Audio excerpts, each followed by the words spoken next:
Picture a love so forbidden it could shake the foundations of a throne. Imagine a princess willing to risk everything, her reputation, her royal duties, even her place within the most powerful family in the world, all for a chance at a love deemed impossible by society. This isn't a fairy tale or a work of fiction. This is the extraordinary true story of Princess Margaret of the United Kingdom and her scandalous, headline-making romance with a married man, a relationship that captivated millions, challenged royal tradition, and revealed just how far a person will go when the heart refuses to follow the rules. At a time when duty and decorum were expected above all else from members of the royal family, Princess Margaret dared to want something more.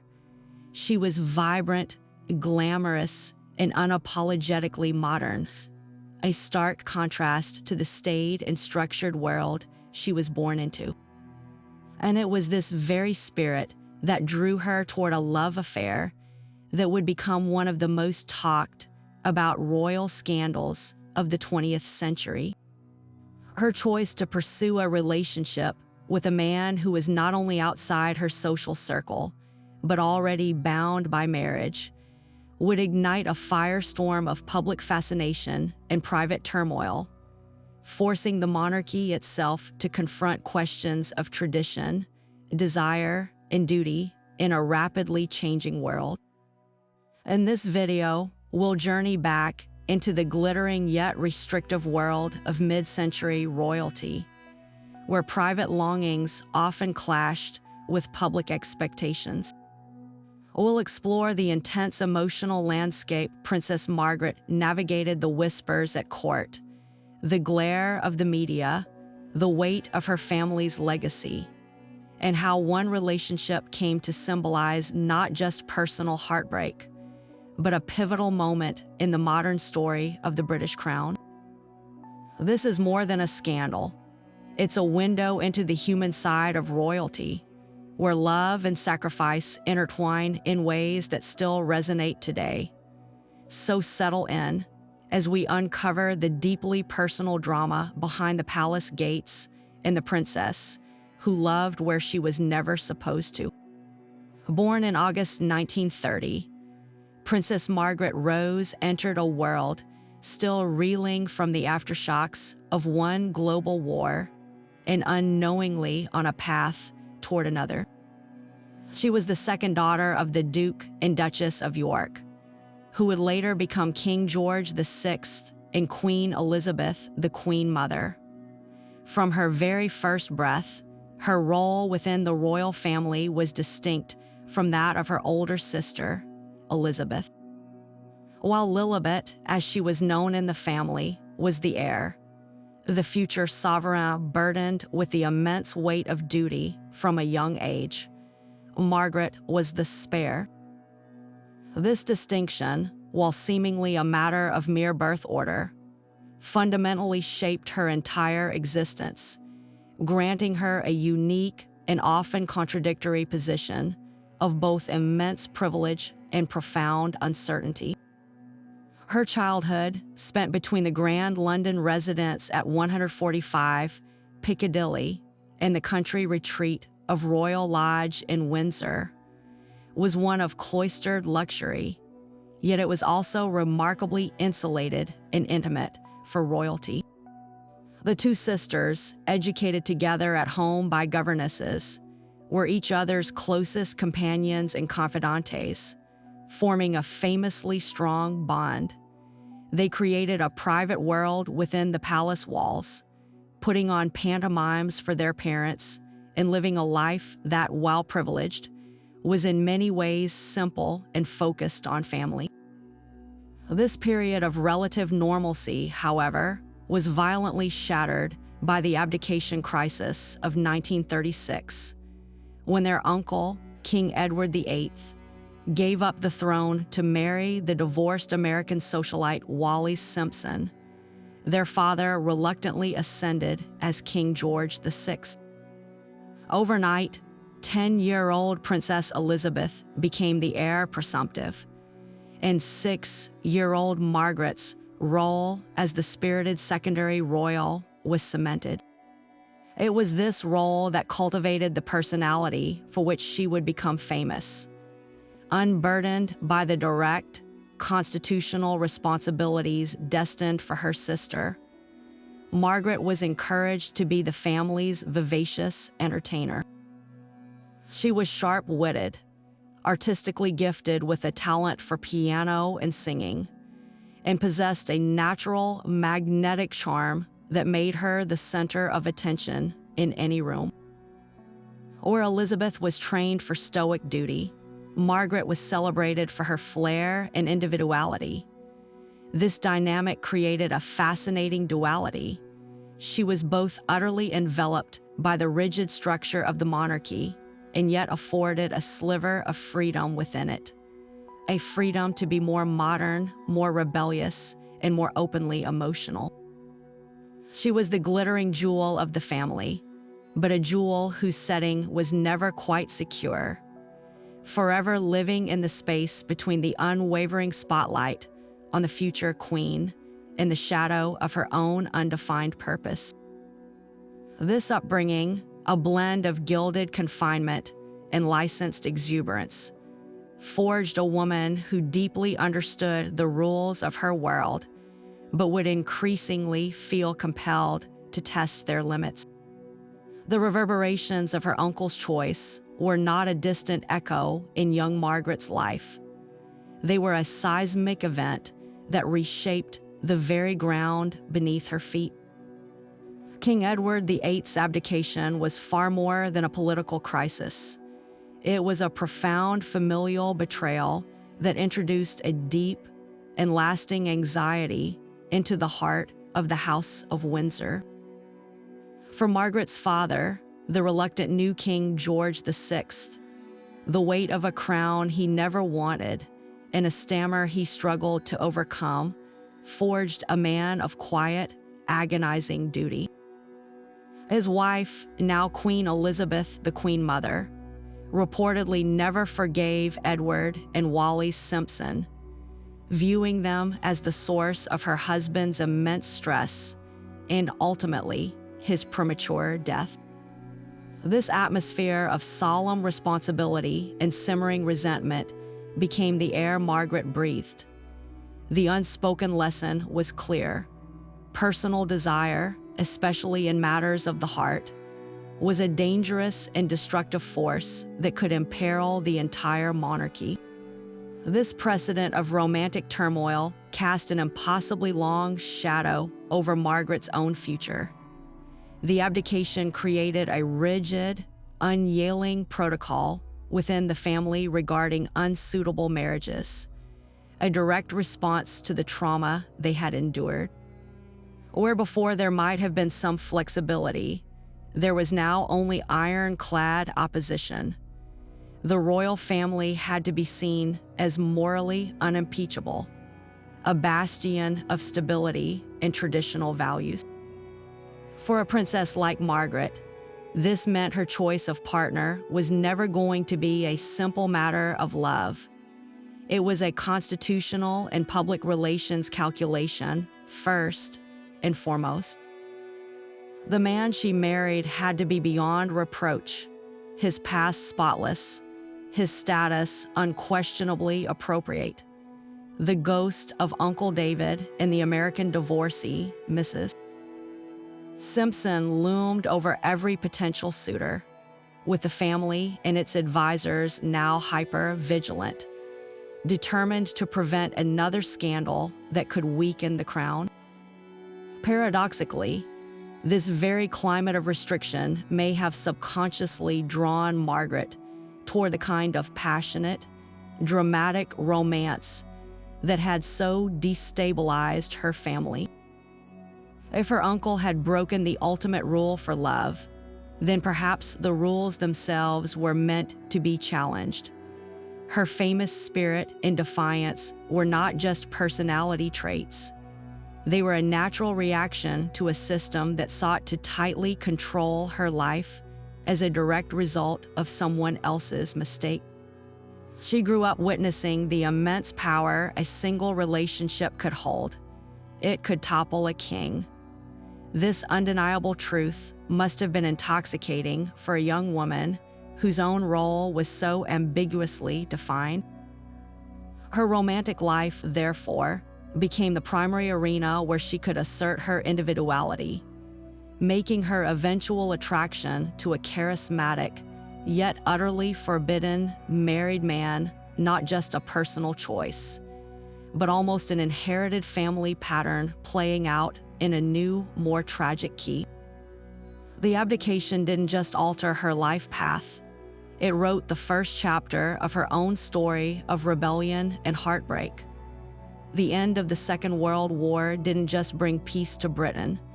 It unleashed a new kind of energy, and at its dazzling center was Princess Margaret. As the nation slowly rebuilt itself from the rubble and austerity, she emerged not as a relic of the old order, but as a symbol of a brighter, more glamorous future. While her sister, now Queen Elizabeth II, shouldered the immense responsibility of a new reign, Margaret carved out a role that was entirely her own. She became the royal family's most potent source of celebrity, a trendsetter whose every outfit was scrutinized and copied, and a socialite whose name was synonymous with a jet-setting, sophisticated lifestyle that captivated a public weary of years of rationing and sacrifice. Her fashion sense was revolutionary for a royal. She moved away from the conservative, matronly styles of the previous generation and embraced the sharp, elegant designs of Christian Dior's new look, with its cinched waists and full skirts. She championed British designers like Norman Hartnell, but wore their creations with a modern flair that was all her own. A photograph of her in a daringly chic swimsuit or a breathtaking evening gown would dominate the front pages, transforming her into a global style icon. This was more than just vanity. It was a powerful form of communication. In a gray post-war world, her vibrancy and glamour were a public service, a daily reminder of beauty and exuberance that lifted the nation's spirits. She understood the power of image in a newly media-saturated age, cultivating a persona that was both regal and tantalizingly accessible. This public image was fueled by her legendary social life. Her circle, a glittering constellation of aristocrats, actors, artists, and musicians, was famously dubbed the Margaret set. Unlike the more formal and traditional court circles of her sister, Margaret's group was known for its wit, its creativity, and its sheer fun. Their gatherings at her apartments in Kensington Palace were the stuff of legend late-night parties filled with laughter, piano sing-alongs, and intellectual debate. She was the magnet that drew the most interesting people of the era, from actors like Peter Sellers and David Niven to composers and playwrights. In these rooms, she wasn't just a princess performing a duty. She was a vibrant young woman in her element, celebrated for her sharp mind and her vivacious spirit rather than just her title. Naturally, this intense spotlight fixed a relentless focus on her romantic life. The public and the press were utterly fascinated with the question of who would win the heart of this beautiful, unconventional princess. Every eligible aristocrat and even a few unlikely suitors were speculated upon in endless newspaper columns. For a time, it seemed she might choose from within her own rarefied world, perhaps the son of a duke or a decorated war hero. This public courtship was a carefully choreographed spectacle, with photographers eagerly capturing her at dances and charity events, always flanked by handsome, appropriate young men. Yet behind the glamorous facade, a more complex reality was brewing. The very qualities that made her so fascinating, her modern outlook, her emotional intensity, her desire for a partner who could match her intellect and passion, were also what made it difficult for her to settle for a conventional, arranged match of state. The stage was set for a royal romance, but the prince who would eventually step into the spotlight would be unlike anyone the public or the palace had ever expected. It was at her own father's coronation in 1937 that a 7-year-old Princess Margaret first laid eyes on the man who would one day capture her heart, though neither could have possibly known it then. Group Captain Peter Townsend, a handsome and highly decorated Royal Air Force pilot, was present in an official capacity, a member of the sovereign's escort. To the young princess, he was likely just another uniformed figure in the magnificent, solemn pageantry of the day, a blur of gold braid and duty. Their paths would not meaningfully cross again for over a decade, but their lives were on a slow, inevitable collision course set in motion by that very ceremony. The true foundation of their relationship was built not in the spotlight of state events, but in the quiet, intimate corridors of the royal household following the war. In 1944, Townsend was appointed equerry to King George VI, a role that placed him at the very heart of the family's daily life. An equerry is a personal attendant, a trusted aide who manages the sovereign's schedule, accompanies him on engagements, and essentially becomes a fixture of the inner court. For the wounded and weary king, who valued stability and quiet competence above all else, Townsend was a perfect choice. He was a war hero, having served with immense distinction in the Battle of Britain, shooting down 11 enemy aircraft and earning a reputation for cool bravery under fire. But more than his medals, it was his character that earned him the king's deep trust and affection. Townsend was gentle, thoughtful, discreet, and possessed a quiet humility that was a stark contrast to the often ostentatious aristocrats who populated the royal circle. He was in every sense a safe pair of hands. This position granted him unprecedented access to the private world of the Windsors. He was present at family lunches, joined them on quiet weekends at Balmoral and Sandringham, and became a familiar, comforting presence. For the 22-year-old Princess Margaret, who was navigating the confusing transition from girlhood to womanhood under an unforgiving public gaze, Townsend represented something entirely new. He was not a boyish, privileged socialite from her own set. He was a mature man of the world who had experienced life, loss, and heroism firsthand. He spoke to her not as a princess to be flattered, but as an intelligent adult whose opinions he genuinely valued. They discovered a shared, sharp sense of humor and a deep love of music, often spending evenings together at the piano. Their connection grew slowly and organically, built on countless small moments of shared laughter and quiet conversation within the safety of the palace walls. He was the steady, understanding friend in a world that constantly asked her to perform. And for a young woman yearning for genuine connection, that friendship became an anchor. It was this foundation of deep, platonic respect that would, over the years, quietly and irresistibly blossom into something far more profound. What began as a warm friendship founded on mutual respect began to subtly, irrevocably shift. The catalyst for this change was a period of profound grief and instability for the entire royal family. The death of King George VI in February 1952 was not just a national tragedy. It was a devastating personal loss that left both his widow and his daughters utterly bereft.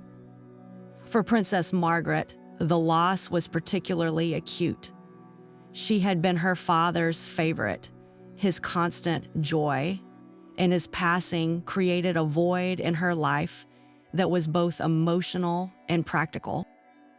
Overnight, her sister was now the queen, consumed by the immense burden of her new duties, and their mother was cloistered in her own sorrow. Margaret, at just 21, found herself suddenly isolated, no longer the center of a close-knit family unit, but adrift in a palace that now revolved entirely around the new monarch. In this atmosphere of overwhelming sadness, Group Captain Peter Townsend became her primary source of solace and stability. He was a tangible link to her beloved father, a man who had shared in the king's final years and understood the unique weight of their loss. His own marriage was faltering, a fact known within the household, creating a shared sense of loneliness and emotional vulnerability. Their conversations, once light and humorous, deepened into confessions of personal unhappiness and mutual comfort. A gentle touch on the arm offered in sympathy, a knowing glance across a room during a summer official function, the quiet understanding that passed between them when no one else was looking.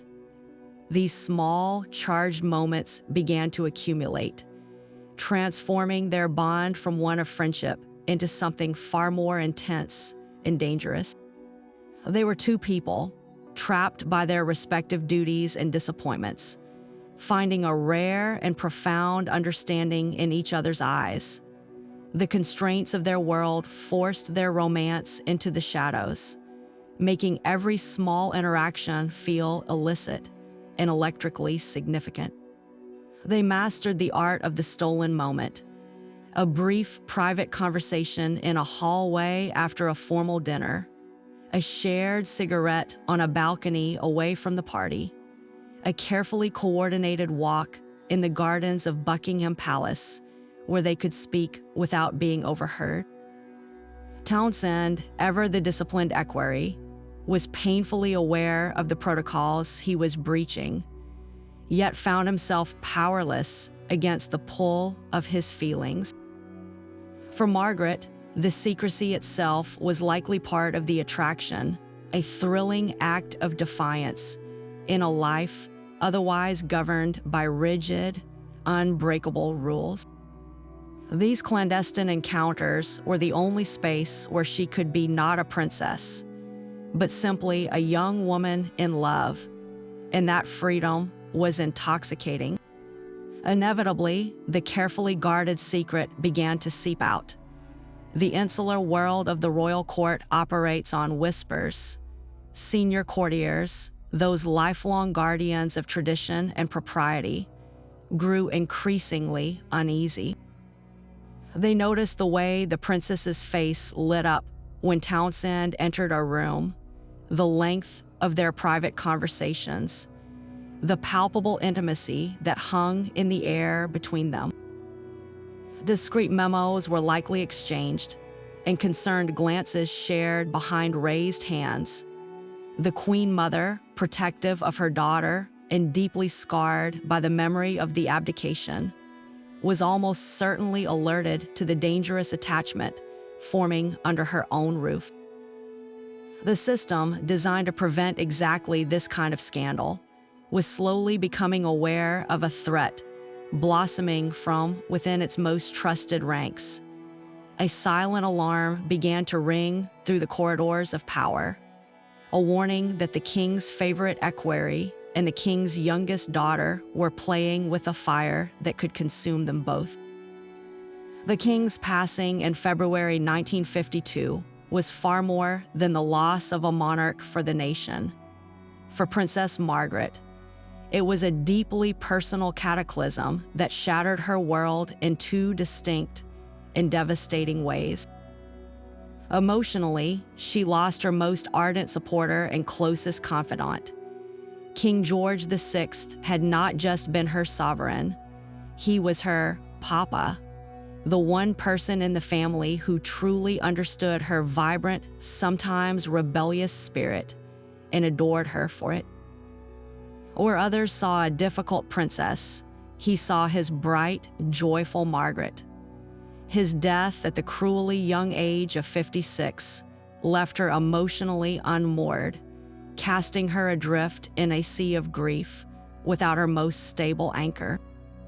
This profound vulnerability made her more susceptible than ever to seeking comfort. And in the quiet, understanding presence of Group Captain Peter Townsend, she found a sanctuary for her sorrow.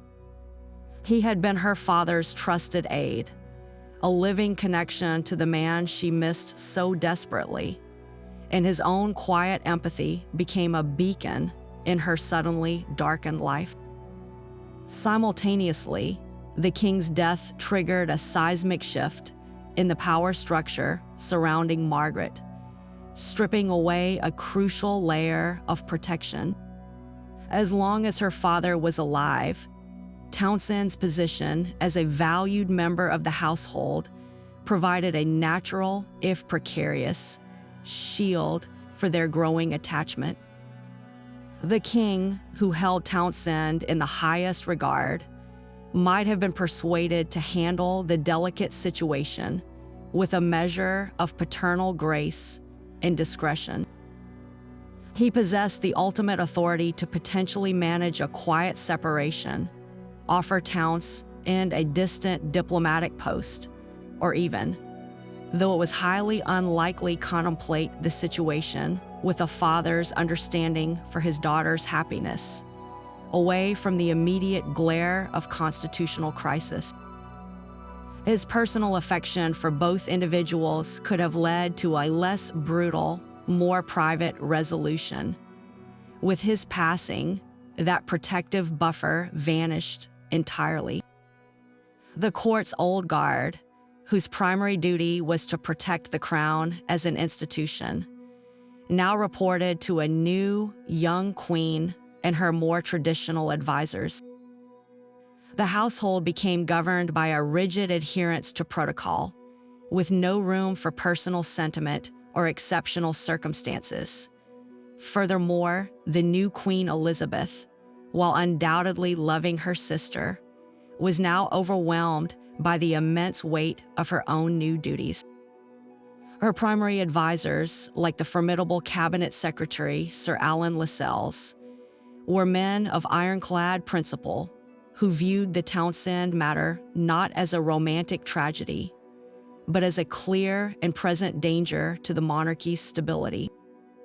They saw the ghost of the abdication in every glance between the princess and the equerry, and they were determined to prevent history from repeating itself. Without her father's softening influence, Margaret found herself isolated, her personal crisis now a matter of state, to be managed by officials whose sole concern was the preservation of the institution, not the heartbreak of the individual within it. The king's death didn't just create a void in her heart. It created a power vacuum that was instantly filled by cold, uncompromising protocol. Yet for all their careful secrecy, it was one simple, seemingly innocent gesture, a flick of the fingers witnessed by the entire world, that tore the curtain down and plunged their private world into a very public crisis. The date was June 2nd, 1953.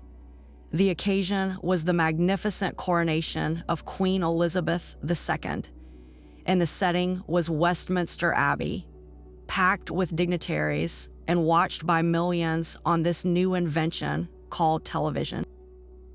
In the midst of the ancient, solemn ceremony, the camera lenses and eyes of the press were not solely fixed on the new queen. They were also trained on her glamorous sister, the princess, whose every expression was a subject of fascination. And it was there, in that most sacred and formal of settings, that Princess Margaret instinctively reached out and gently brushed a piece of lint from the lapel of Group Captain Peter Townsend's RAF uniform. To a modern eye, it might seem a trivial, even courteous act, but in the highly codified world of the 1950s British monarchy, and under the magnifying glass of the global media, it was a deafening declaration. This was not a gesture a royal princess would extend to a mere staff member, no matter how decorated. It was an act of intimate familiarity, of possessive tenderness, that spoke of a private connection utterly at odds with their public roles. The press corps in the gallery saw it, and the story exploded. Newspapers across Britain and around the world ran with the tantalizing suggestion of a romance between the beautiful young princess and the king's handsome, heroic former equerry. The public, already enchanted by Margaret's fairy tale image, was utterly captivated. But inside the palace walls, the reaction was not one of delight, but of sheer, cold panic. For the royal advisors, led by the stern and uncompromising cabinet secretary, Sir Alan Lascelles, this was the nightmare scenario made real. Lascelles, a man who had served through the abdication crisis, saw history threatening to repeat itself. He famously dismissed Townsend's suitability with the brutal, class-conscious remark that the group captain was a commoner twice over, referring to his lack of aristocratic lineage and his status as a divorced man. The palace machinery shifted into immediate damage control. The relationship was no longer a private household matter to be managed discreetly. It was a full-blown scandal playing out on the front pages, threatening to overshadow the dawn of a new Elizabethan age. The Queen, caught between her love for her sister and her overwhelming constitutional duty to heed the advice of her government and Privy Council, was now forced to confront the issue directly. The simple human act of brushing away a piece of lint had transformed a private affection into a public referendum on duty, morality, and the very rules that bound the crown. The coronation was meant to be a celebration of continuity and tradition. Instead, it became the starting pistol for a painful and protracted battle between the heart and the institution. Faced with a scandal erupting in the very shadow of the coronation throne, the palace machinery had to act, and act swiftly. The solution devised by the Queen's advisors, led by the formidable Sir Alan Lascelles, was a masterstroke of political maneuvering disguised as a career opportunity. It was decided that Group Captain Peter Townsend would be offered a prestigious diplomatic posting, one that would take him far from London, far from the press, and most importantly, far from Princess Margaret. He was to become the heir attaché at the British Embassy in Brussels, a role that sounded impressive, but was, in reality, a form of elegant exile. The message was clear and cold. Distance would douse the flames of this inconvenient passion. For both Margaret and Townsend, the forced separation was a brutal and calculated blow. They were given no opportunity for a proper, private farewell. Their final moments were brief and heartbreakingly public, a stark display of the constraints they lived under. They were permitted a short, chaperoned conversation at Clarence House, the home of the Queen Mother, a meeting where every word and glance was observed and analyzed by watchful courtiers. There was no embrace, no promise whispered in private, only a painful, formal goodbye under the gaze of the very institution that was tearing them apart. Shortly after, Townsend departed for Brussels, leaving Margaret to face the relentless scrutiny of the London press corps alone. Yet, the architects of this plan fundamentally misunderstood the nature of the bond they were trying to break. They operated on the old world assumption that out of sight would mean out of mind, that physical separation and the passage of time would cool a young woman's infatuation. Instead, their strategy produced the exact opposite effect. The forced distance didn't extinguish their feelings. It romanticized and intensified them. Separated by the English Channel, their relationship ceased to be a series of stolen moments in palace hallways and transformed into an epic drama of written devotion. They became prolific correspondents, their love now channeled into the written word. Letters flew between London and Brussels, each one a tangible thread connecting them, each word an act of defiance against the forces trying to silence their story. For Margaret, these letters were a lifeline. Isolated within the gilded cage of her royal duties, her life became a monotonous cycle of public engagements and empty evenings, all while waiting for the next precious envelope to arrive. The separation stripped away the day-to-day reality of their relationship, leaving only its idealized, most passionate core. Townsend was no longer just a man. He was her tragic hero, her soulmate, being punished for the crime of loving her. Her determination to be with him hardened into a resolve that began to alarm her family. She was no longer a girl with a crush.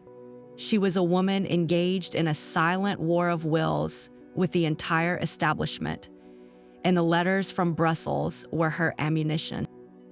The press, of course, refused to let the story die. The British public had become utterly invested in this real-life royal romance, and newspapers were happy to feed the fascination. Articles speculated endlessly on the contents of the secret letters. Photographers stalked Margaret, hoping to capture a picture of her looking wistful or heartbroken, and public opinion began to noticeably shift in the couple's favor. Why shouldn't the beautiful princess be allowed to marry her war hero? This growing public sympathy put the palace in an increasingly difficult position. Their attempt to quietly erase the problem had only written it larger in the public consciousness, turning a private matter into a very public standoff between traditional authority and a modern, more empathetic sense of romance. The 2-year separation, intended as a cooling-off period, had instead become a pressure cooker. And with every day that passed, the expectation for a resolution, any resolution, only grew more intense. This looming deadline, her 25th birthday in August 1955, transformed her private heartache into a constitutional countdown. British royal law, specifically the Royal Marriages Act of 1772, placed a unique and powerful constraint on Princess Margaret and others in the line of succession. For any descendant of King George II wishing to marry before the age of 25, the absolute formal consent of the sovereign was required. Without it, the marriage could not legally proceed. Upon reaching the age of 25, however, the rules shifted slightly. While they still could not marry without first informing the sovereign and the Privy Council, they could, after a 12-month waiting period, legally proceed with the union even if the monarch formally withheld consent. This ancient statute was the linchpin of the entire crisis, the legal mechanism that held Margaret's future in its grip. As the months ticked down toward her birthday, this legal nuance created an agonizing dilemma of timing and strategy. For Margaret and her supporters, her 25th birthday represented a beacon of hope, a hard-won finish line after years of separation and waiting. It was the moment when the Queen's power to outright veto her choice would technically diminish, replaced by a more complicated and potentially surmountable procedure. The couple, in a sympathetic public, viewed August 1955 as the day the gates would finally swing open, allowing Margaret to claim her happiness without requiring her sister to officially sanction a marriage the government so vehemently opposed. Yet for the Queen's advisors and the government of Prime Minister Anthony Eden, that same date represented a terrifying cliff edge. They were acutely aware that their greatest leverage, the Queen's absolute power to say no, would soon expire. Their 2-year strategy of separation had failed to break the relationship. Instead, Margaret's resolve seemed stronger than ever. Faced with the prospect of the princess legally marrying a divorced man mere months after her birthday, they began to apply immense pressure for a decision before she turned 25. Their goal was to force a final, conclusive renunciation from Margaret herself, while the Queen still held the ultimate authority to forbid it, thereby permanently resolving the scandal on their terms.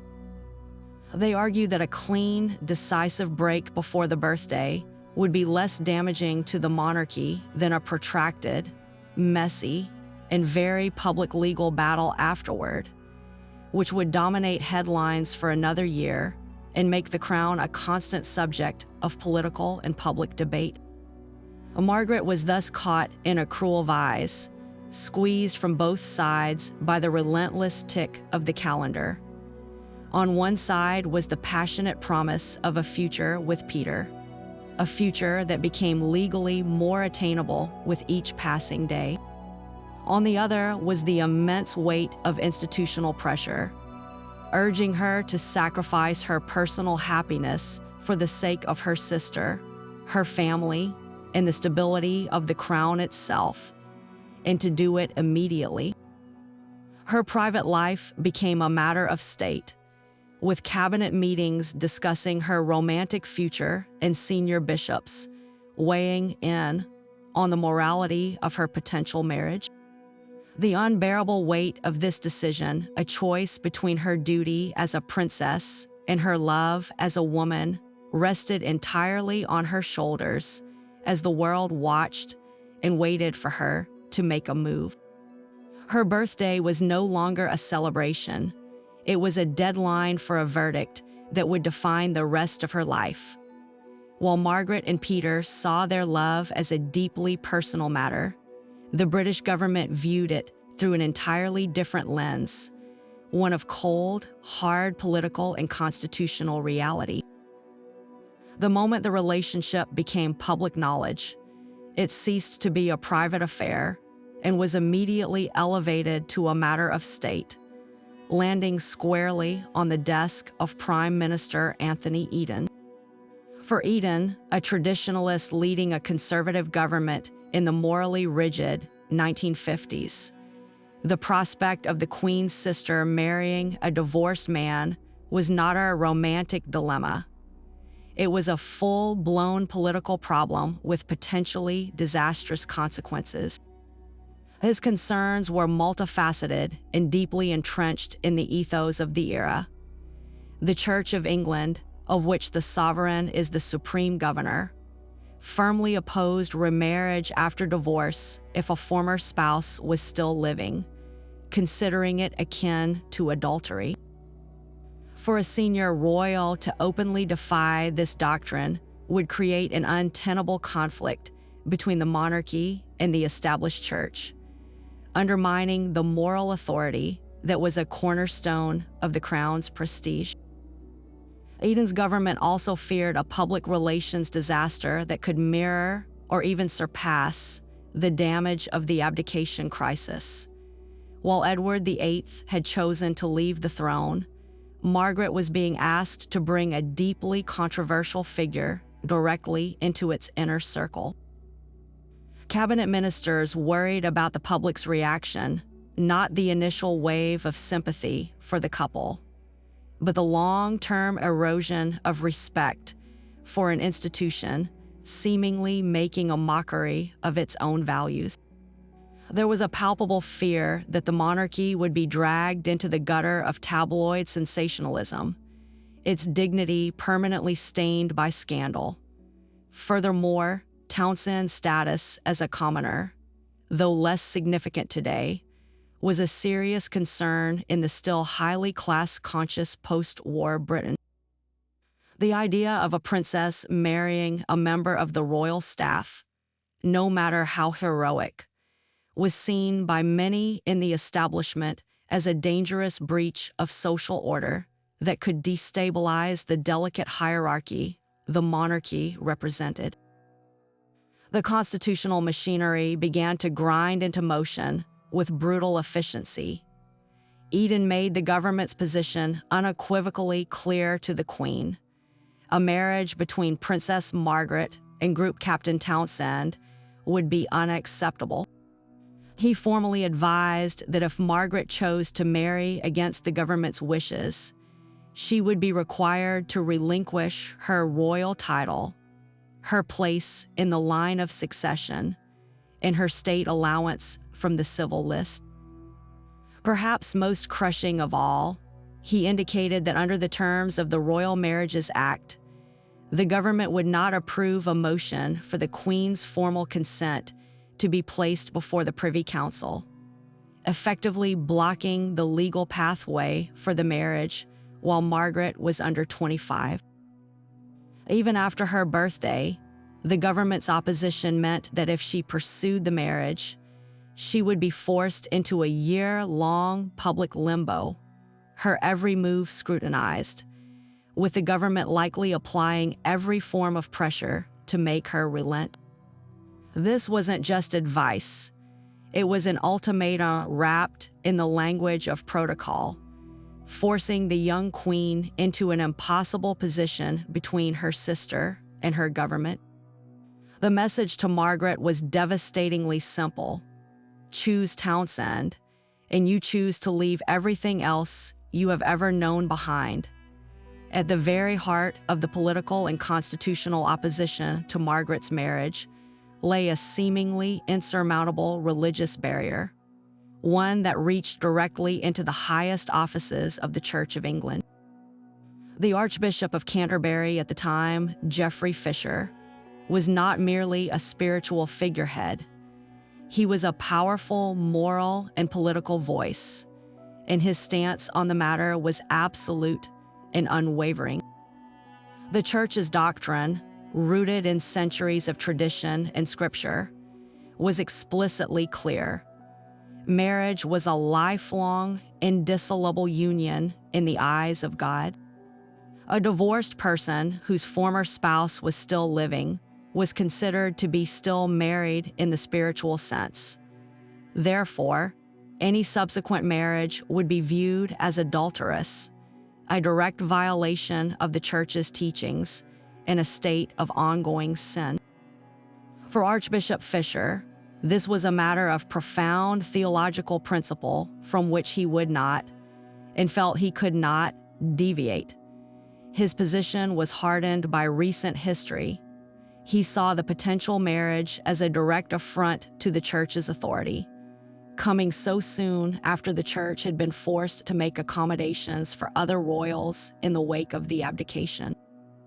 He famously and publicly declared that a marriage between Margaret and Townsend would not be a Christian marriage, a devastatingly blunt assessment that carried the weight of divine judgment. He made it abundantly clear to the Queen and the government that he would not sanction such a union, and that if it proceeded, it could not be solemnized in any Church of England ceremony. This religious veto was arguably the most powerful weapon in the establishment's arsenal, transforming a romantic dilemma into a profound spiritual crisis. This rigid stance was a perfect reflection of the conservative social values that dominated 1950s Britain, particularly among the ruling and establishment classes. While the post-war world was beginning to change, the official moral compass of the nation still pointed firmly towards tradition, duty, and public propriety. Divorce, though becoming more common, carried a powerful social stigma, a mark of failure and moral laxity. For a member of the royal family, a family expected to embody the highest standards of Christian virtue and serve as a model for the nation, to openly associate with a divorced man was bad enough. To actually marry one was seen as an unconscionable breach of their covenant with the people. The monarchy's legitimacy was intricately tied to its image as a bastion of stable, traditional family life, a comforting constant in a world still recovering from the upheaval of war. The archbishop's position, therefore, was not that of a lone cleric, but the voice of a wider societal consensus that prioritized institutional integrity over individual happiness. The idea that personal love could trump sacred vow and social duty was a dangerously modern concept, one that the establishment believed would erode the very foundations of the society they were tasked with upholding. In this context, Princess Margaret's desire was not just personally inconvenient. It was heretical to the values the crown was sworn to protect. The church's opposition provided the moral justification for the government's political maneuvering, creating a unified front of state and religious authority that must have made Margaret feel as though she were standing against the very pillars of heaven and earth themselves. Her personal struggle became a symbolic battle between the unwavering rules of the old world and the emerging, more personal freedoms of the new, with her own heart as the contested ground. The simple, tender gesture at the coronation was the spark, but it was the global newspaper industry that poured gasoline on the flame, transforming a whispered court secret into the first truly modern media firestorm. This was not the gentle, deferential coverage royalty had known in the past. This was a relentless, invasive, and commercially driven spectacle that forever changed the relationship between the crown and the press. For the first time, the private life of a royal was not just reported on. It was dissected, dramatized, and sold to millions of readers eager for every heartbreaking detail. The quiet dignity that once insulated the monarchy was shattered, replaced by a glaring, unforgiving spotlight from which there was no escape. In Britain, the press coverage became a national obsession, played out in a stark divide between the staid, traditional outlets and the burgeoning tabloid culture. Papers like the Times and the Telegraph addressed the matter with a veneer of solemn propriety, couching their reports in concerns for the Constitution and the Church, often framing the dilemma in the dry language of protocol and precedent. But it was the popular press, led by the Daily Mirror and the Daily Express, that truly fed the public's appetite. Their headlines were not mere reports, they were emotional appeals. "Come on, Margaret, make up your mind," and "the whole world waits for Margaret's answer," screamed from newsstands, turning a deeply personal decision into a public melodrama with daily installments. Photographers, the notorious paparazzi of their day, descended upon Princess Margaret with a new, aggressive intensity. They stalked her outside churches, zoomed in with telephoto lenses as she vacationed, and desperately tried to capture any image that might suggest despair, hope, or resolution. A single tear on her cheek became the holy grail for any Fleet Street editor. This invasion of privacy was not confined to the United Kingdom. Across the Atlantic, American newspapers and magazines, unburdened by any sense of deference to the British Crown, dove into the story with unbridled enthusiasm. Publications like Time and Life magazine ran lavish features, painting the story as a real-life fairy tale, tragically thwarted by cold, ancient rules.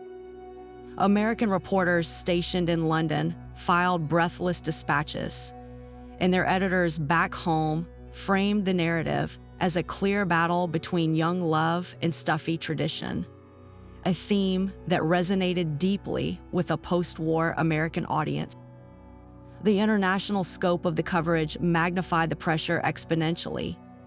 Margaret wasn't just deciding for herself and her country. The eyes of the entire Western world were upon her, each reader and commentator projecting their own hopes and judgments onto her impossible choice. The nature of this media storm was fundamentally different from anything that had come before. Previous royal scandals, even the abdication, had been largely managed and reported by a small, clubby circle of male editors who often had personal relationships with the palace and understood the unspoken rules of the game.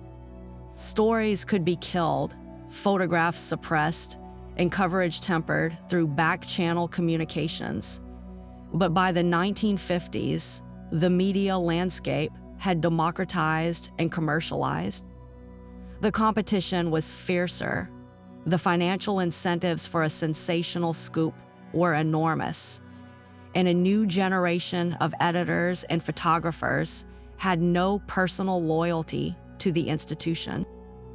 The invention of the television camera added another layer of inescapable scrutiny, capturing her every public appearance for analysis.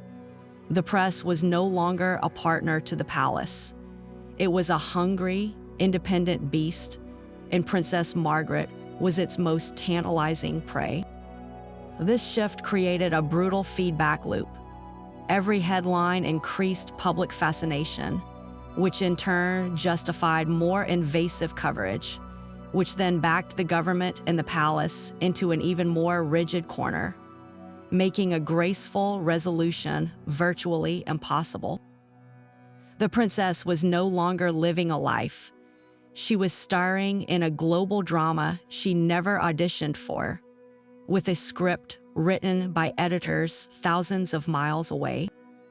Alone in her sitting room at Clarence House, surrounded by the very opulence that felt more like a prison with each passing day, Princess Margaret finally reached the moment of decision she had spent years trying to avoid.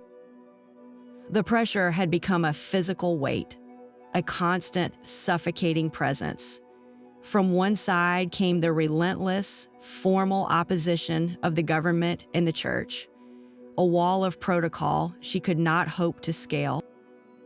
From the other, the quieter but far more painful pressure of her own family. Her mother, the Queen Mother, never overtly cruel, made her despair known through a profound, disappointed silence and a sorrowful look that spoke volumes about the shame and disruption she feared.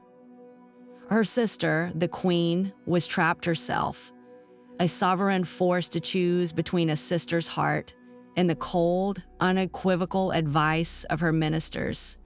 She could offer Margaret sympathy, but she could not offer her support. The message from every corner of the establishment was the same. Your personal happiness is secondary to the stability of the crown you serve. For weeks, she had been presented with the brutal, unadorned facts of her future, should she choose love.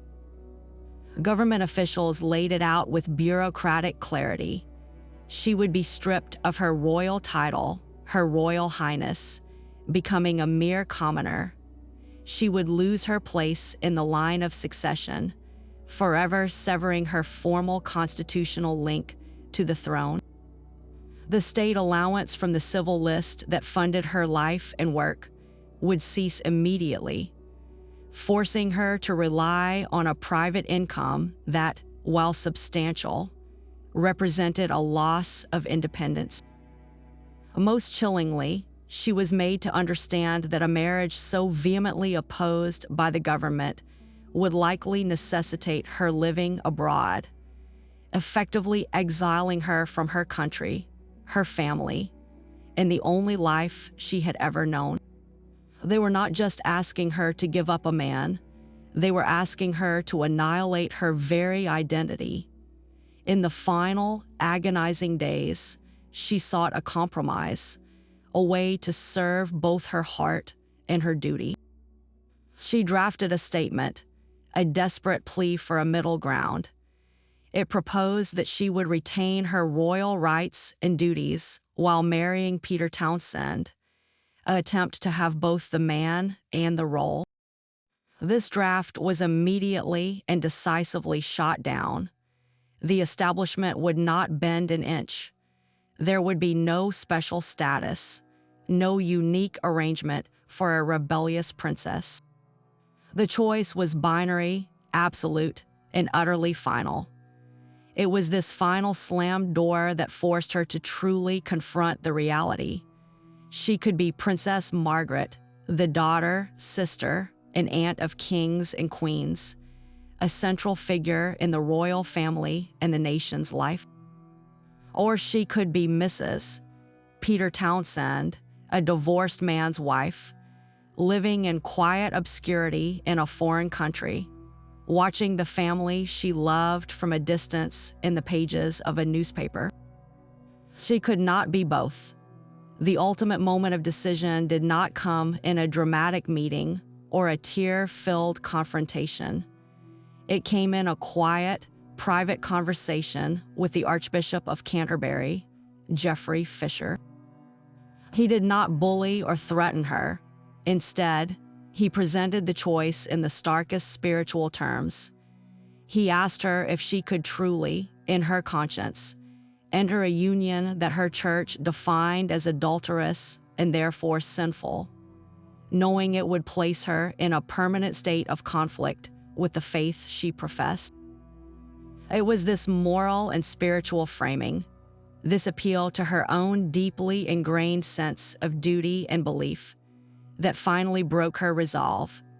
She realized the cost was not just temporal but eternal, and the weight of that conviction, placed upon her by the highest moral authority in the land, was something even her fierce will could not overcome. And so, on the final day of October 1955, after a torturous period of soul-searching, Princess Margaret released her decision to the world.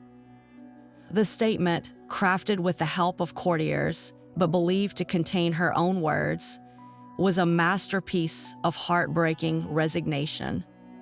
I would like it to be known that I have decided not to marry Group Captain Peter Townsend, it began.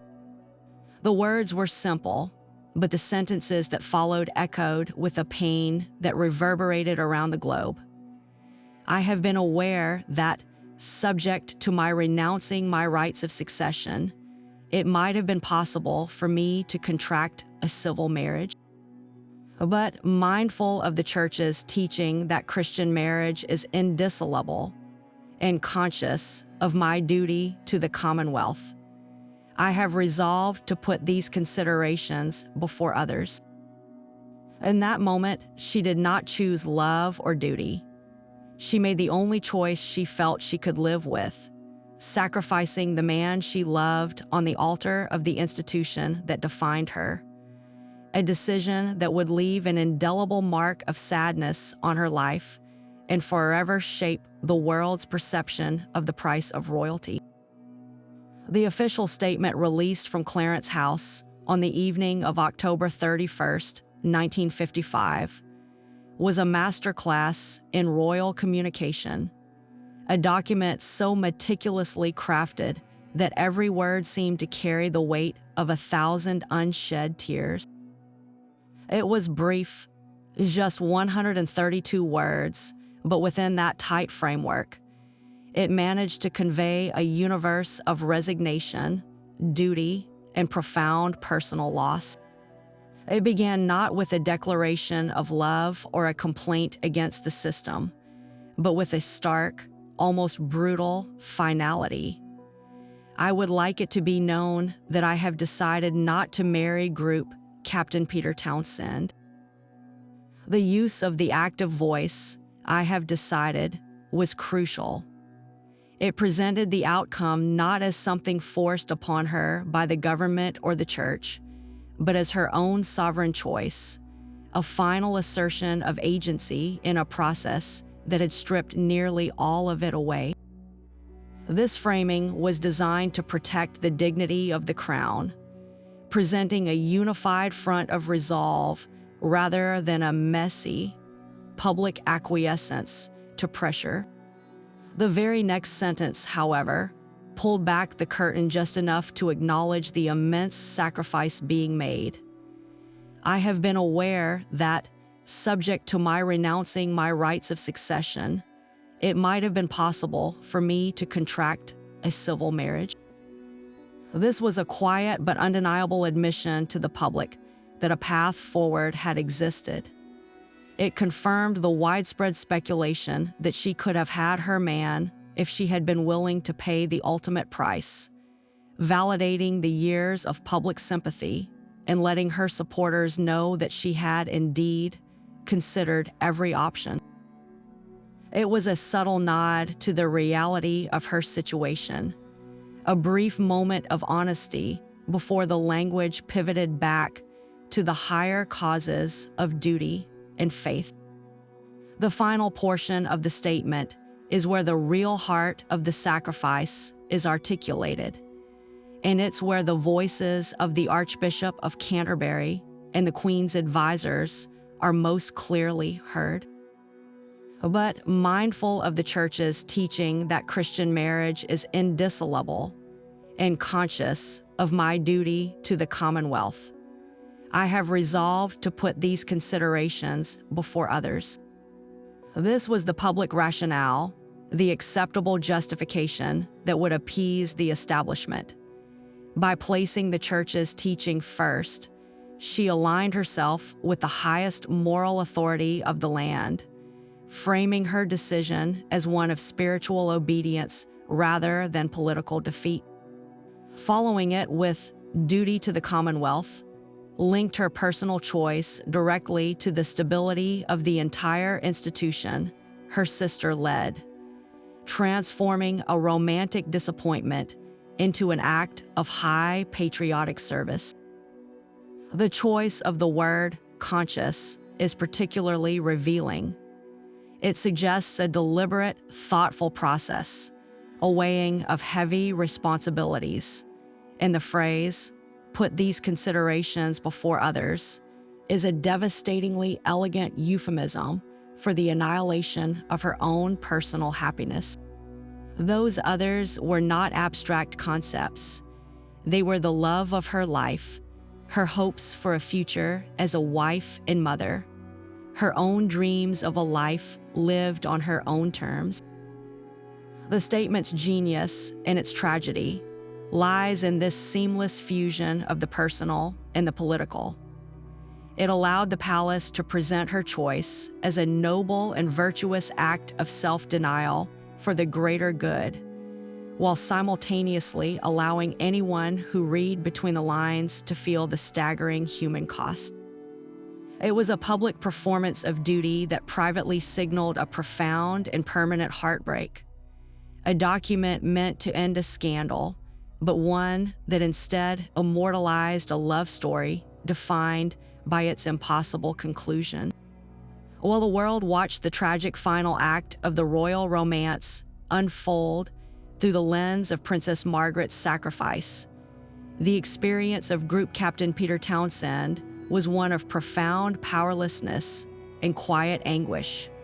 viewed from a distance that only deepened his torment. As a commoner and a divorced man, he existed on the periphery of the system that held Margaret's fate in its hands, a system that granted him no voice, no agency, and no real opportunity to fight for the woman he loved. His role was not that of an active participant in the drama, but rather its patient, dignified, and ultimately heartbroken object. Stationed in Brussels, he was physically and politically removed from the intense deliberations happening in London's corridors of power, forced to receive the news of his own future in delayed telegrams and formal letters, a spectator to the dismantling of his own happiness. His limited options were a stark reflection of the rigid social hierarchy of the era. He possessed no hereditary title to leverage, no vast family fortune to grant him independence, and no political platform from which to argue his case. His entire standing was built upon his exemplary record of service, his heroic war service, and his loyal tenure as a courtier. Yet these very virtues that had endeared him to the late king now worked against him. His sense of duty and discipline prevented him from publicly challenging the establishment or launching a media campaign to sway public opinion, which might have been his only recourse. To do so would have been to betray the very principles that defined his character and to potentially cause even greater distress to Margaret. He was trapped in an impossible bind. To fight would be undignified and likely futile, but to do nothing was to acquiesce to a fate he desperately wanted to avoid. His only power was the power of silence and stoicism, a cruel form of influence that required him to passively accept the decisions being made about his life by men who saw him not as a person, but as a problem to be solved. When the final decision arrived, his reaction was a study in grace under unimaginable pressure. There was no public statement of bitterness, no interview expressing his heartbreak, no gesture of defiance. Instead, he issued a brief, impeccably composed response that perfectly mirrored the restraint and respect for duty that Margaret had shown in her own announcement. He expressed his deep gratitude for the comfort and sympathy he had received from the public. And then, in a line that resonates with a quiet, devastating dignity, he stated, "It is a matter of profound sorrow to me." He did not blame the Queen, the government, or the church. He did not rail against the injustice of the system. He simply acknowledged the personal tragedy in the most understated terms possible, thereby protecting Margaret's position and preserving his own honor. This was not the reaction of a man who was lightly disappointed. It was the subdued grief of someone who had lost the great love of his life and understood that any outward display of anger would only add pain to an already unbearable situation. In the aftermath, Townsend accepted his exile with a quiet fortitude that spoke volumes of his character. He did not linger in Brussels, a permanent symbol of a might have been. He resigned from the Royal Air Force and embarked on a life of self-imposed exile, taking a position with the Technical Assistance Bureau of the French Foreign Ministry, and later becoming a representative for the Civil Aviation Authority in Paris.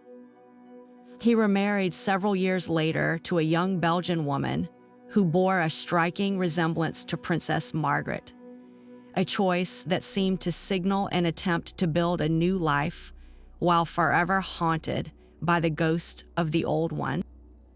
He rarely spoke of the affair in public, and when he did, it was always with a protective affection for Margaret and a refusal to criticize the royal family. He understood, perhaps better than anyone, the immense weight of the constraints that had bound them both. His lifelong discretion was his final and perhaps greatest act of love for the princess, a steadfast refusal to ever cheapen their story or exploit their pain for personal gain, ensuring that the memory of their relationship remained, in the public imagination, a pure and tragic romance rather than a sordid scandal. The official statement may have closed the door on the scandal for the public and the palace, but for Princess Margaret, it merely locked her inside a gilded cage of her own making, where a profound and lasting emotional winter began to settle in. The sacrifice she made, framed so nobly for the world, exacted a devastating personal toll that would shape the remainder of her days. The vibrant, sparkling princess, who had once been the life of every party, retreated, replaced by a woman often described as sad, bored, and increasingly bitter. This was not a temporary melancholy, but a deep, clinical depression that clouded her spirit and left her struggling to find purpose. She had chosen her duty to the crown, but in doing so, she had severed the most authentic connection to her own happiness, and the emptiness that followed was vast and all-consuming. Her behavior became a study in contradiction, a clear reflection of her inner turmoil. She could be wonderfully warm and witty with her close circle of friends, the Margaret set, yet display a famous, often cruel sharpness of tongue to those outside it. This wasn't mere arrogance. It was the defense mechanism of a profoundly wounded person. The famous Margaret shrug, a dismissive, bored gesture, became her trademark in public. A mask of indifference she wore to conceal a deep well of hurt and resentment. She was trapped in a role that now felt meaningless, performing the endless rounds of royal engagements with a visible lack of enthusiasm that the press was all too quick to label as petulance or privilege, rarely glimpsing the heartbreak that fueled it. She was playing the part of a princess without any of the personal fulfillment that might have made the performance worthwhile.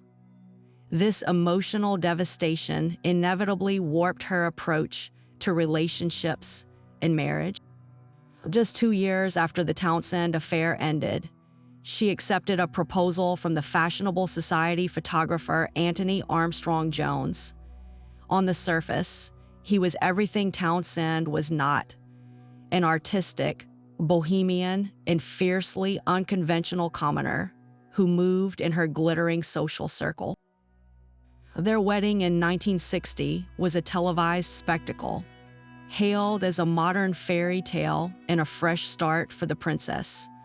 Yet many close to her saw it for what it likely was: not a love match, but a reactive and defiant act. If she could not have the stable, devoted love of a man like Townsend, then she would have the opposite: a glamorous, dramatic partnership that thumbed its nose at the state establishment that had denied her. It was a marriage born from a desire to prove she could still make her own choices, even if they were the wrong ones. The marriage to Armstrong-Jones, which made him the Earl of Snowdon, quickly unraveled into a famously tumultuous and mutually destructive partnership. Both were strong-willed, creative, and hedonistic, and their home became a battleground of jealous rages, infidelities, and epic rows, played out against a backdrop of extravagant parties and international travel.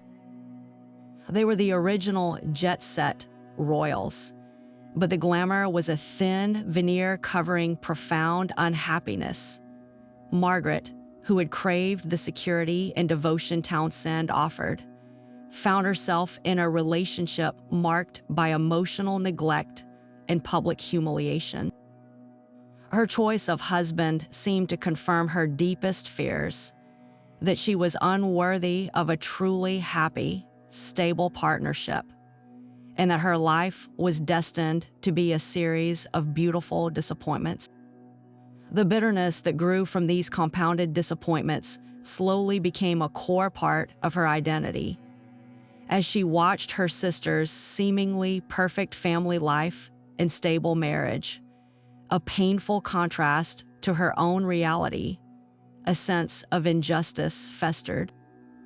She reportedly felt sidelined and undervalued within the family, her once central role diminished.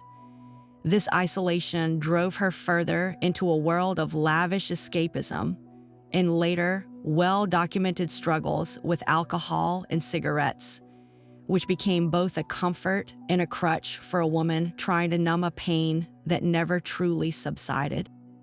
The young woman who had dared to love against the rules became a cautionary tale, not just for the monarchy, but for herself, a living reminder that following one's heart could lead to a lifetime of regret, and that duty, when chosen at the expense of one's own soul, is a hollow victory. The rejection she experienced in 1955 wasn't a single event. It was a wound that never healed, shaping every relationship, every choice, and casting a long, melancholy shadow over the rest of her remarkable, tragic life. Yet just 2 years after her heart-wrenching decision to give up Peter Townsend, the world was presented with a very different kind of fairy tale. The announcement of Princess Margaret's engagement to Anthony Armstrong-Jones in February 1960 was a bolt from the blue that stunned the public and the establishment in equal measure. Here was no staid aristocrat or decorated war hero, but a bohemian, successful society photographer from a decidedly unconventional background. He was artistic, fiercely independent, and moved in the same glittering, creative circles as the princess herself.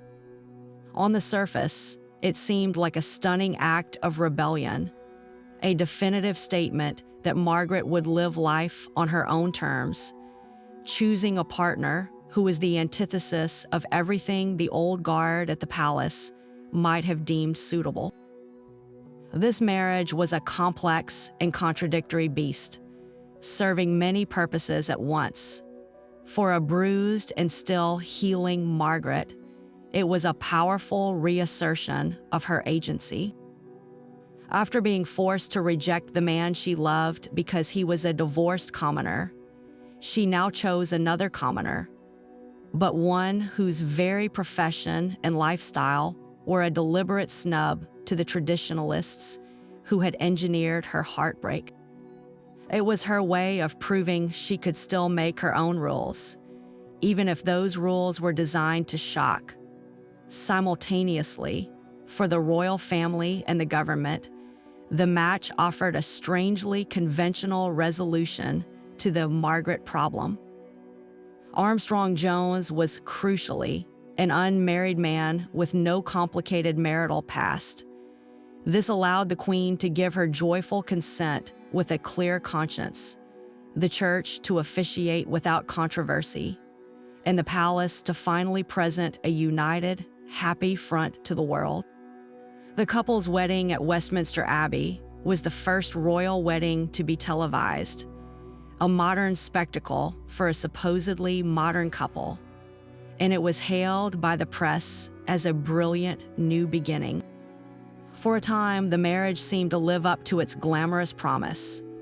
They were the original jet-set royals, dazzling the world with their travels, their famous friends from the worlds of art, theater, and fashion, and their seemingly perfect life split between a luxurious apartment in Kensington Palace and a unique, modernist retreat on the Caribbean island of Mustique. They had 2 children, David and Sarah, and presented an image of stylish, contemporary royalty that captivated the public. But behind the dazzling facade, The cracks were already beginning to show almost from the very start. The very qualities that had made them so exciting as a couple. Their strong wills, their artistic temperaments, their love of being the center of a fast-living social world made them combustible as life partners. The relationship quickly deteriorated into a cauldron of mutual resentment, jealousy, and infidelity. Armstrong-Jones, now the Earl of Snowdon, chafed against the constraints of his semi-royal role and the constant public scrutiny, while Margaret felt increasingly neglected by a husband whose work often took him away for long periods and who, she suspected, was unfaithful. Their home became a famous battleground, with reports of vicious, screaming arguments, plates thrown in rage, and icy silences that could last for days. They led increasingly separate lives, their initial passion curdling into a toxic blend of competition and bitterness.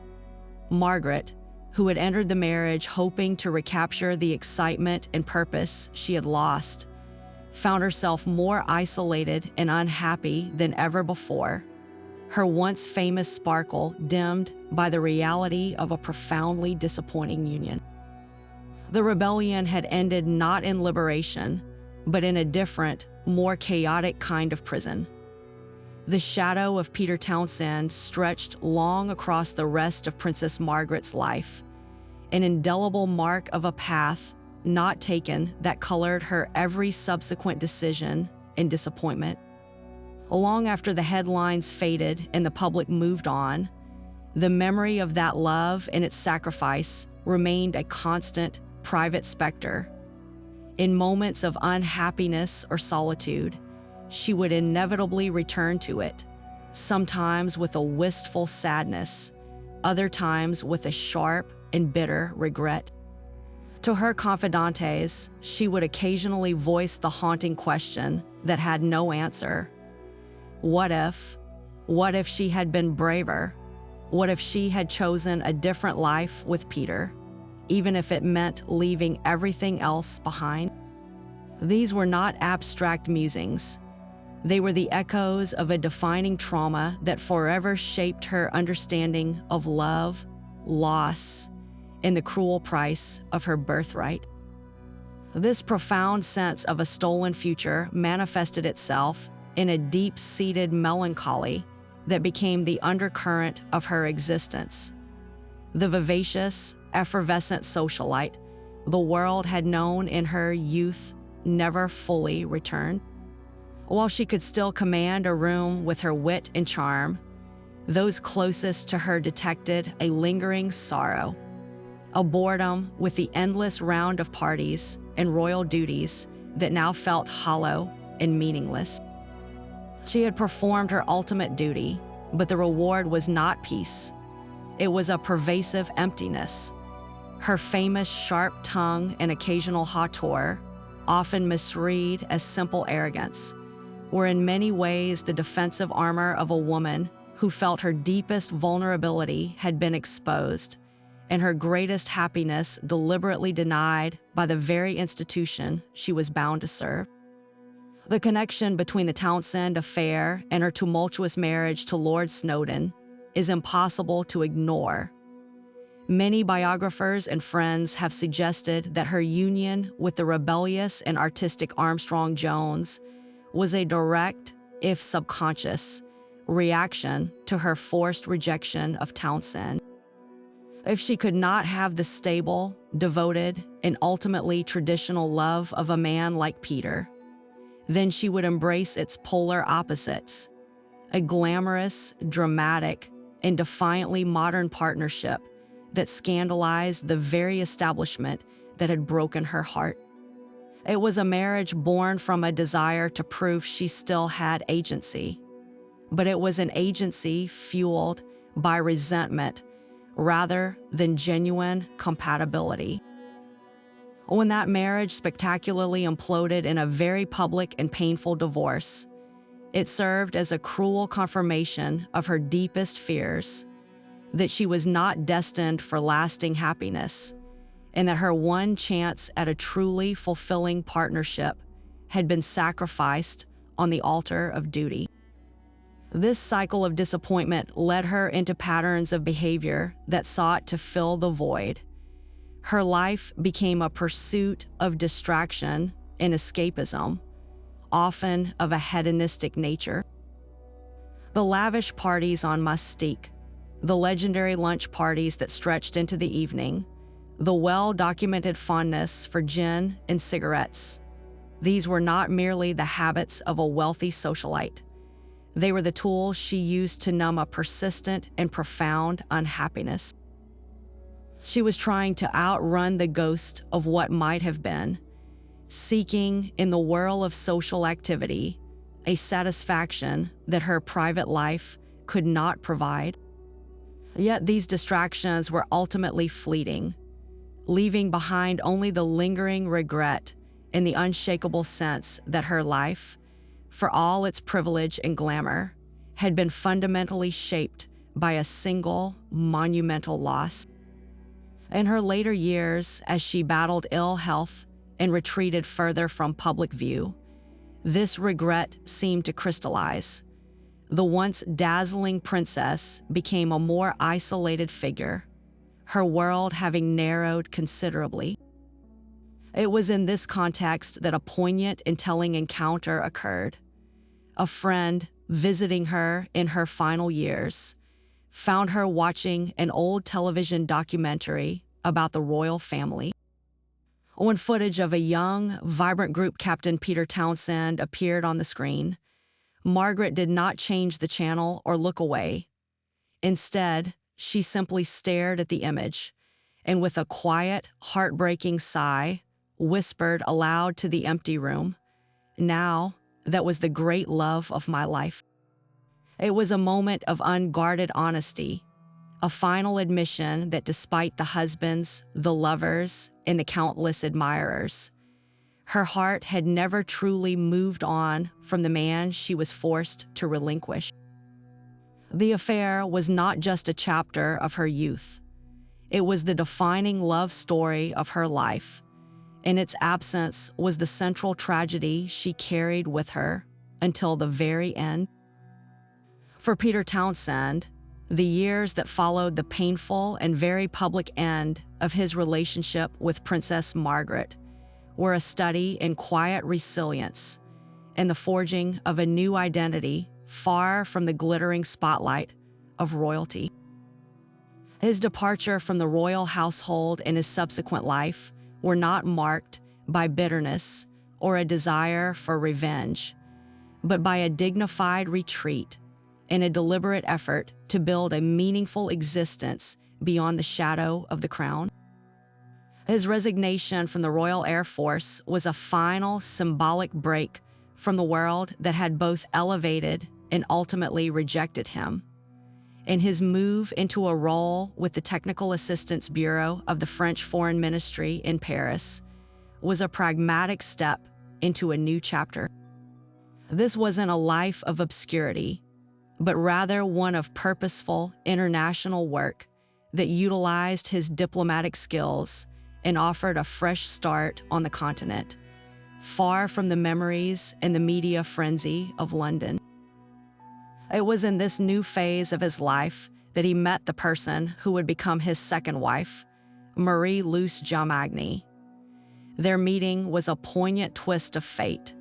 She was a 19-year-old Belgian woman bearing a striking, almost uncanny, resemblance to a young Princess Margaret.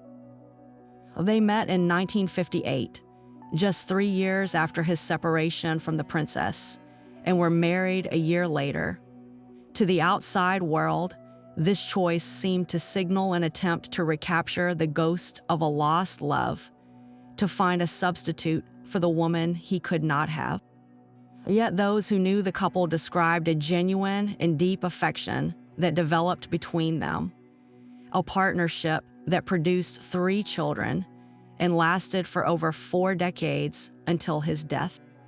While the echoes of his past were undeniable, his marriage to Marie-Luce provided him with the stable, private family life that had been so conspicuously absent during his years of turmoil within the royal orbit, offering him a sanctuary of normalcy and contentment.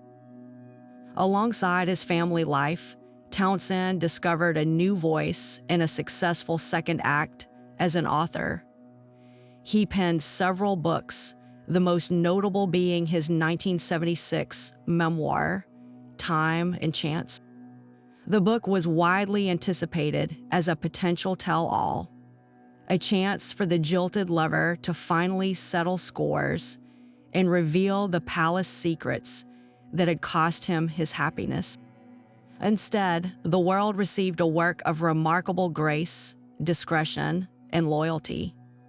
He recounted his experiences with a measured and often poignant reflection, but he steadfastly refused to sensationalize his relationship with Margaret or to criticize the royal family.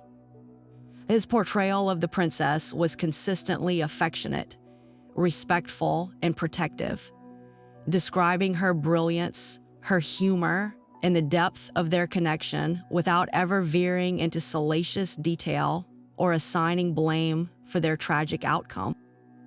He presented their story as a great but impossible love, thwarted by the immovable forces of duty and tradition, rather than by any specific villainy. This unwavering respect became the defining hallmark of his character in the decades that followed. Whenever he was asked about Margaret in interviews, which was inevitably and often, his responses were always the same: guarded, kind, and utterly dignified. He never expressed a word of bitterness toward the Queen, the government, or the institution that had exiled him. He consistently framed their story as one of fate and circumstance, a love that was simply not meant to be within the rigid framework of their times. This lifelong discretion was perhaps his greatest and most poignant tribute to her. In an age where public figures increasingly monetized their private pain, Townsend's silence was a rare and powerful act of devotion. He understood that to speak ill of the family or to exploit their shared history would be to cheapen the very love he sought to protect, transforming a profound personal tragedy into a sordid public spectacle. His later years were spent in a quiet retirement in France, a world away from the pomp and ceremony of his former life. He found satisfaction in his writing, his family, and the peaceful rhythm of a life lived on his own terms. When he passed away in 1995 at the age of 80, his obituaries inevitably led with the story of the royal romance that had made him famous. Yet those who truly knew him remembered a man of immense integrity and quiet strength, a war hero who had faced his greatest personal battle not with anger, but with a sorrowful acceptance. He carried the memory of Princess Margaret with him always, not as an open wound, but as a cherished part of his history, a love that had defined him but had not broken him. In choosing a life of dignity and silence, he ensured that their story would forever remain in the public imagination what it truly was: a heartbreakingly pure romance, tragically curtailed, rather than a scandal to be picked apart and forgotten. To truly grasp the weight of Princess Margaret's impossible choice, we must step back from the 1950s and view her struggle through the vast, unyielding lens of history. For centuries, royal marriages were never about love. They were the fundamental building blocks of geopolitics, instruments of dynasty, power, and peace. A princess's hand was a strategic asset to be traded for a favorable treaty, a disputed parcel of land, or a powerful new alliance. From the Habsburgs intermarrying to keep their bloodline and their chins prominent, to the young Tudor princesses shipped off to foreign courts, personal desire was a frivolous and often dangerous distraction from the solemn duty of state. The entire concept of a royal love match was a near impossibility, a risk no sane monarch or counselor would willingly take. Within the British monarchy specifically, this tradition of strategic alliance was enforced with legal and religious rigidity. The Royal Marriages Act of 1772, the very law that governed Margaret's dilemma, was itself a product of royal panic over an unsuitable union.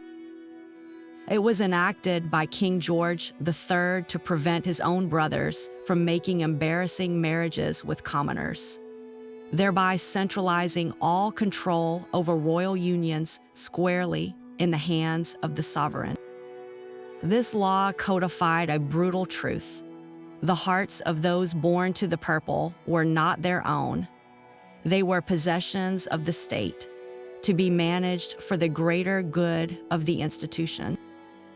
Against this historical backdrop, Margaret's desire to marry a divorced man wasn't just a minor breach of protocol. It was a direct challenge to 1,000 years of established practice. Yet her story is so poignant because it occurred at a precise moment of societal shift. The 20th century, with its world wars and social upheavals, had begun to erode the old certainties. The public's overwhelming sympathy for Margaret and Townsend signaled a new, modern belief that even royals deserved personal happiness.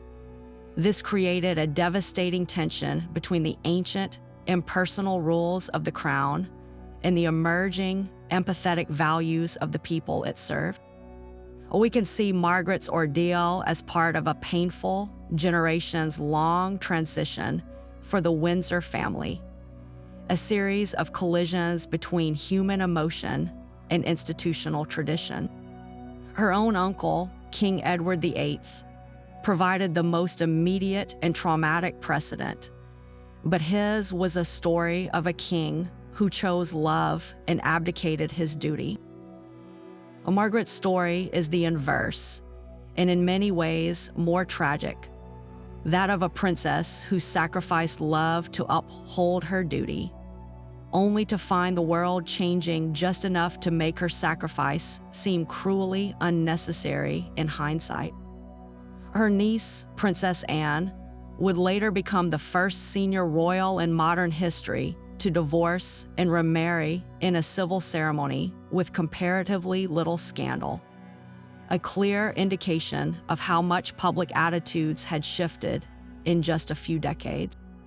And of course, the decades that followed would see the marital struggles of Prince Charles and Princess Diana play out on a global scale, forcing the monarchy to confront, once again, the same impossible question Margaret faced: how much personal happiness must an individual surrender for the stability of the crown? Margaret's choice, therefore, was not an isolated incident. It was a critical pivot point in the long, slow, and often painful modernization of the monarchy, a moment where the ancient rules of statecraft met the modern yearning for love, and a princess was caught in the crushing intersection. Initially, the public reaction to Princess Margaret's decision was one of overwhelming approval and even admiration. In the Britain of 1955, where duty and deference were still deeply ingrained social values, her statement was widely interpreted as a noble and correct act of self-denial.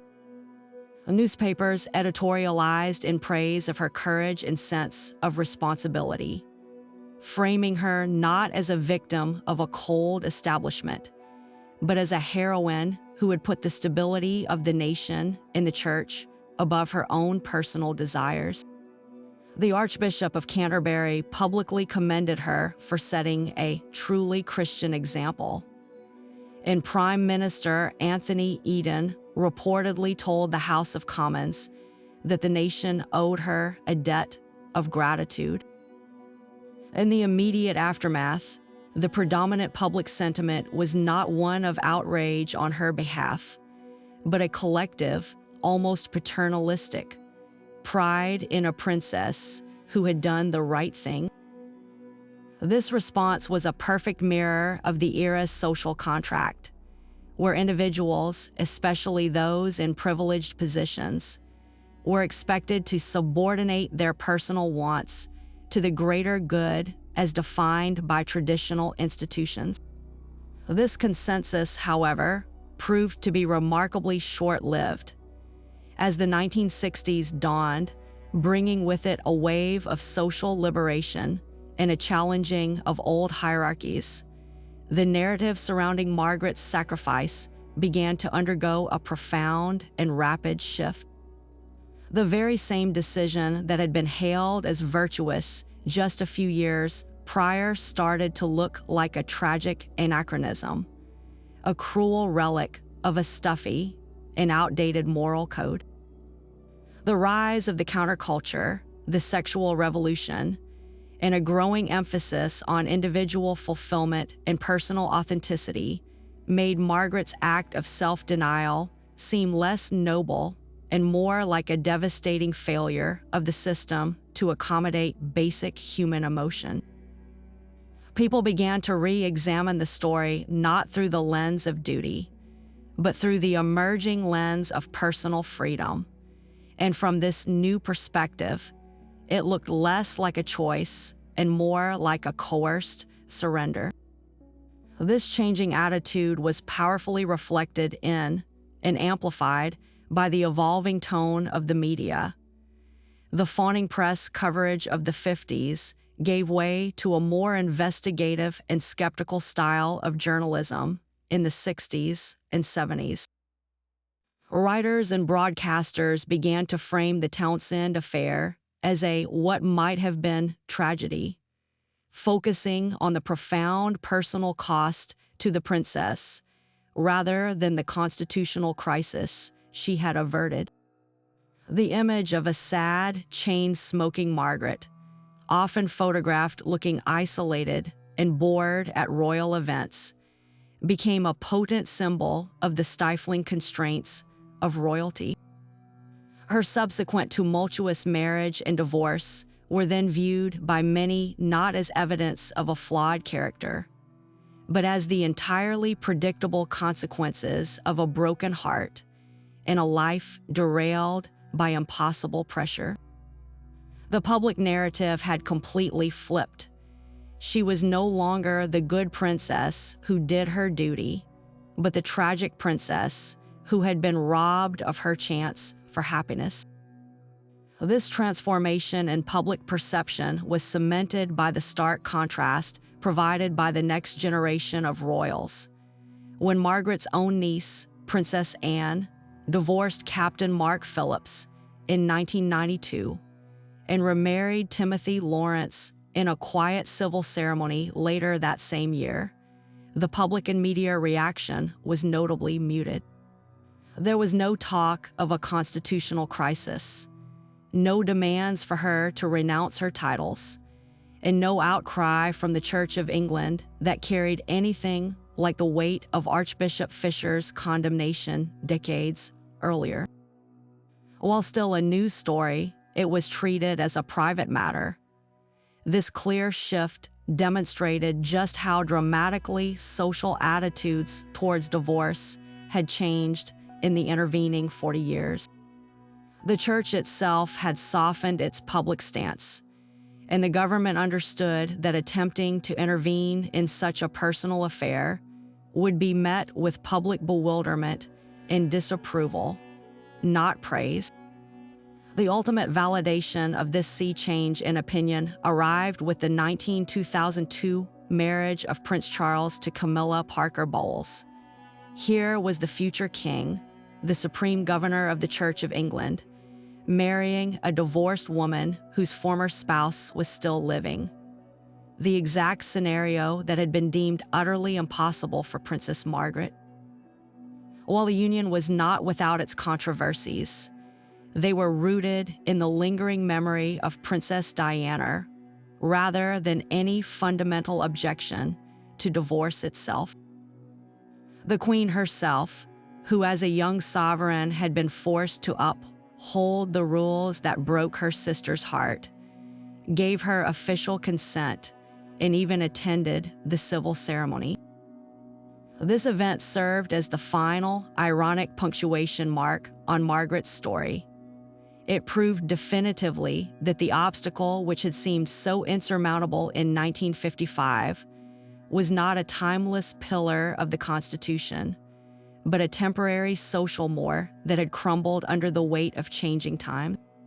For many looking back, this made Margaret's sacrifice seem not just tragic, but tragically unnecessary, a heartbreaking waste magnified by the fact that just a few decades later, the rules would bend for others. Her story became the ultimate example of being born at the wrong time, a poignant symbol of an individual crushed by the weight of history just moments before the world decided to change its mind. The chasm between Princess Margaret's heartbreaking dilemma in the 1950s and the romantic realities of the modern royal family could not be more vast, illustrating a social revolution that unfolded within the walls of the palace itself. Where Margaret faced an immovable wall of government opposition, religious condemnation, and the very real threat of exile, later royals navigated a landscape where the rules had been fundamentally rewritten by the very pressure of her sacrifice. This transformation becomes strikingly clear when we place her story beside two of the most defining royal relationships of the 21st century: the union of Prince Charles and Camilla Parker Bowles, and the marriage of Prince Harry and Meghan Markle. The most direct and powerful comparison lies with Charles and Camilla. Their situation presented a mirror image of Margaret's, yet with a completely opposite outcome. Like Peter Townsend, Camilla was a divorced person with a living former spouse. The relationship was similarly controversial, fraught with past complexities that made it a subject of intense public and media scrutiny. Yet, the establishment's response was entirely different. There was no ultimatum from the Prime Minister, no threat of removing titles or exile. Instead of a flat refusal, the path was one of careful, lengthy rehabilitation and public relations management. The Queen's eventual attendance at their civil ceremony in 2005 was the ultimate symbol of this seismic shift. The same sovereign who, as a young woman, had been advised she could not consent to her sister's marriage, now publicly blessed her son's nearly identical union. This was not a change in the law, but a monumental change in societal and institutional attitude. The obstacle that was deemed insurmountable for Margaret had simply crumbled away, rendered obsolete by decades of evolving social norms around divorce and remarriage. The journey of Prince Harry and Meghan Markle introduces another layer to this evolution, moving beyond the question of divorce to issues of race, media culture, and personal autonomy that would have been unimaginable in Margaret's era.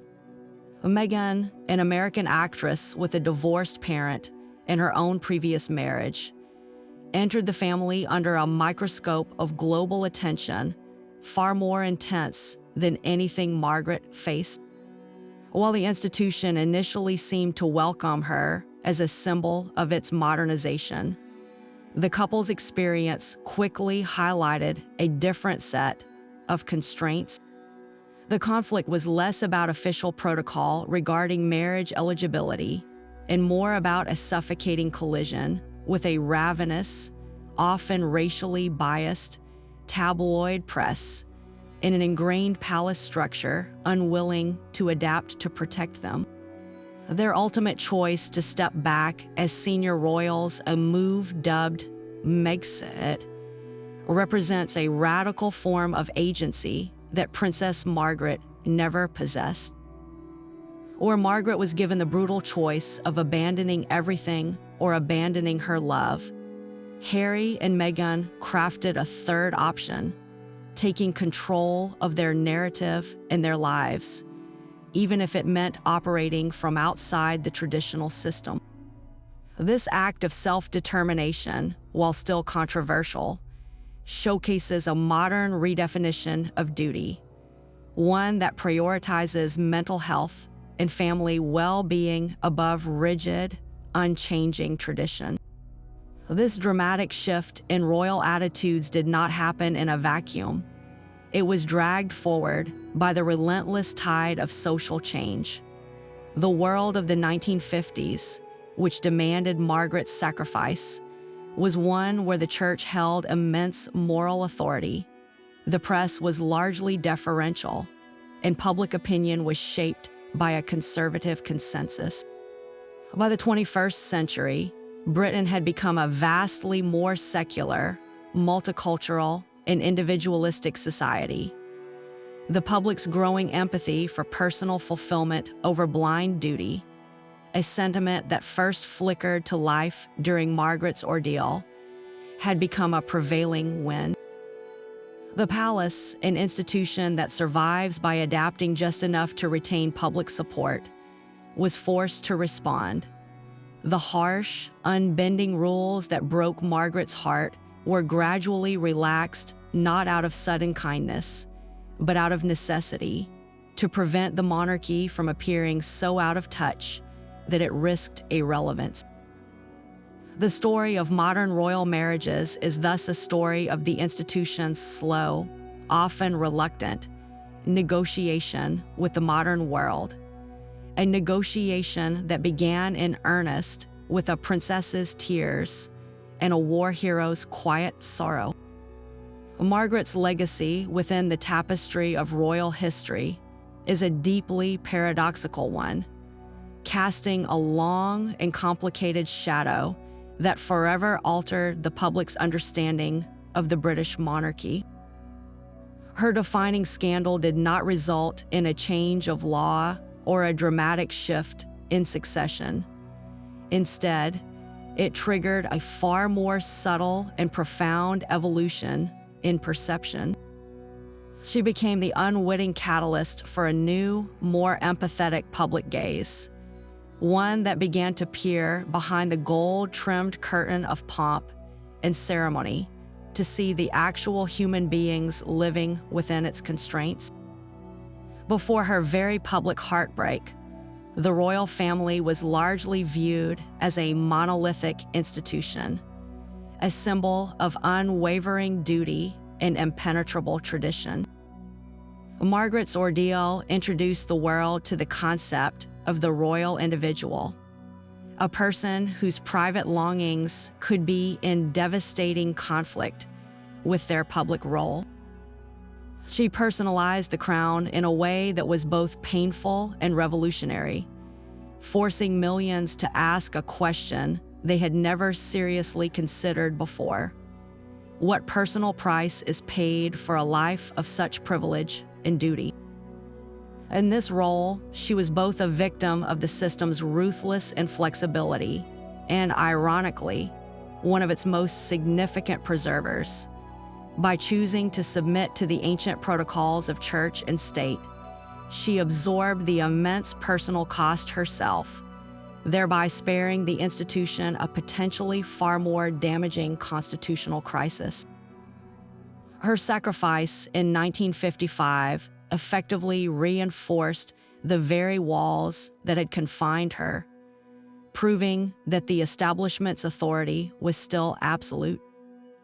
Yet in doing so, she also exposed their profound cruelty.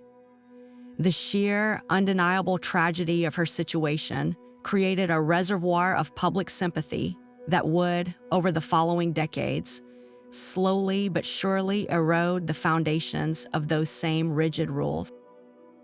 She demonstrated the unsustainable human toll of blind tradition, making it impossible for future generations to ignore the need for change.